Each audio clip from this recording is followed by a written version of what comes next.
200वीं जयंती है, उसको कैसे हम यादगार बना सकें, उनके स्मरण को, उनके बलिदान को किस प्रकार से ठीक प्रकार से श्रद्धांजलि दे सकें। उनके बताए हुए बहुत सारे कार्य हुए हैं, लेकिन जितने हुए हैं उससे ज़्यादा बाकी है। तो महर्षि की 200वीं जयंती आने वाली है। 13 जनवरी से 12 फरवरी के बीच में बहुत विशाल कार्यक्रम प्रयागराज की पावन धरती पर होने जा रहा है। इसमें देश भर से गुरुकुलों के बच्चे प्रदर्शन भी करेंगे। एक एक दिन में एक गुरुकुल का प्रदर्शन होगा मंच पर, और पूरा देश पूरी दुनिया उसको देखेगी। आप लोग भी उसी तक में तैयारी आप लोगों की भी करवाई जा रही है। आप लोग तैयारी बहुत अच्छे प्रकार से कर रहे हैं, मुझे पता है। जो सूची मेरे पास आई है 20-22 कार्यक्रमों की, जिसमें आप सस्वर वेद पाठ भी करेंगे, विकृत पाठ भी करेंगे, अंताक्षरी मंत्रों की करेंगे, सूत्रों की करेंगे, श्लोकों की करेंगे, युग सूत्रों की करेंगे, सांख्य सूत्रों की करेंगे, शास्त्रार्थ करेंगे आप लोग संस्कृत में, हिंदी में शास्त्रार्थ करेंगे, सांस्कृतिक गायन करेंगे, सांकेतिक गायन करेंगे, और हिंदी, संस्कृत, अंग्रेजी आदि में विषयों पर भाषण भी आप देंगे। जब शारीरिक प्रदर्शन में आप तलवारबाजी, लाठीबाजी और अग्निचक्र आदि का प्रदर्शन भी आप लोग करेंगे। तो सारी तैयारी आपकी हो रही है। अब यहाँ पर थोड़े से जो संस्कृत और दर्शन को लेकर के जो बातें हैं, जो आप तैयारी कर रहे हैं, मैं शास्त्री से निवेदन करूँगा कि थोड़ी सी का प्रदर्शन आपका कराएं कि किस तरह से आप लोग तैयारी कर रहे हैं, क्या पाठ आपका चल रहा है, तो थोड़ा लोगों को प्रेरणा भी मिलेगी। तो शास्त्री से निवेदन करते हैं कि थोड़ा अभ्यास कराएं आप लोगों का, कैसे क्या कर रहा है। जैसे अभी के प्रयागराज की तैयारी के लिए विश्व वेद सम्मेलन में सहभागिता निभाने के लिए जो निर्देश दिया गया है, उसमें मंत्रों का पाठ भी आया है। तो सबसे पहले हम मंत्रों के पाठ को जानेंगे, समझेंगे। उसमें मंत्रों के पाठ में जैसा आपको पता है कि जटा, माला, शिखा, रेखा, ध्वजो, दंडो, रथो, घना, आगे तो ये 8 प्रकार के जो विकृति के पाठ हैं, तो उन पाठों को करने से पहले में प्रकृति पाठ आना चाहिए। उन प्रकृति पाठों में सबसे पहले जो पाठ है वो संहिता पाठ होना चाहिए।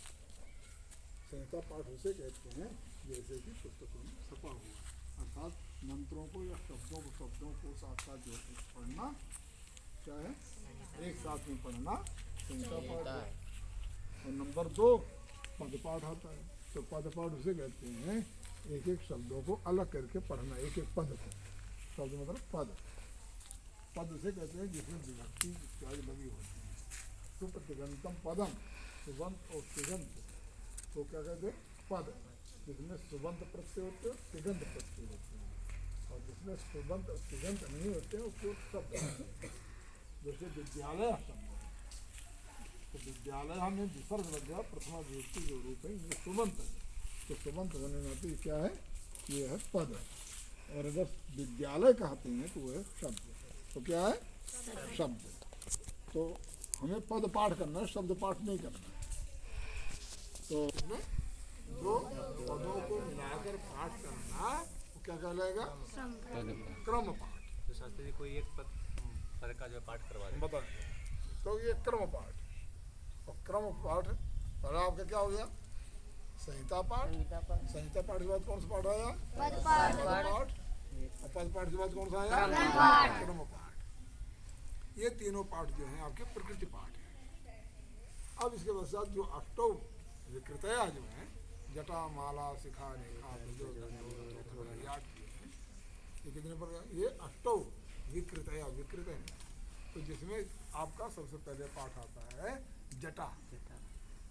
तो जटा पाठ में सबसे पहले क्या है, उसका क्रम है, अर्थात पहला पद फिर दूसरा पद, पहले दूसरे पद को मिला करके बोलना, उसी के साथ दूसरे और पहले को मिलाकर बोलना, फिर पहले और दूसरे को मिलाकर बोलना, अर्थात यहाँ पर आकर विराम लगेगा। उसके पहले आपका क्या कोमल अल्प विराम रहता है। तो कैसे रहेगा, जैसे एने दम, ये क्या हो गया, एने दम, इदम एन, एने दम। तो पहला दूसरा, पहला कौन सा, एन, फिर दूसरा, फिर देखो इदम एन, दूसरा कौन सा, इदम, पहला कौन सा, एन, तो क्या हो जाएगा, इदम एन। अब यहाँ पर भी अब विराम है। अब अगला क्या आएगा, एने दम, अब यहाँ पर पूर्ण विराम है।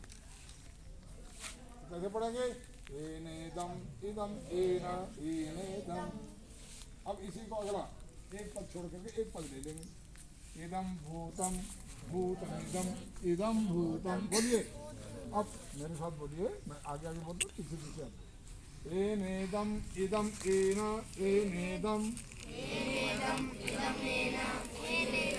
इदम भूतम भूतमिदम इदम भूतम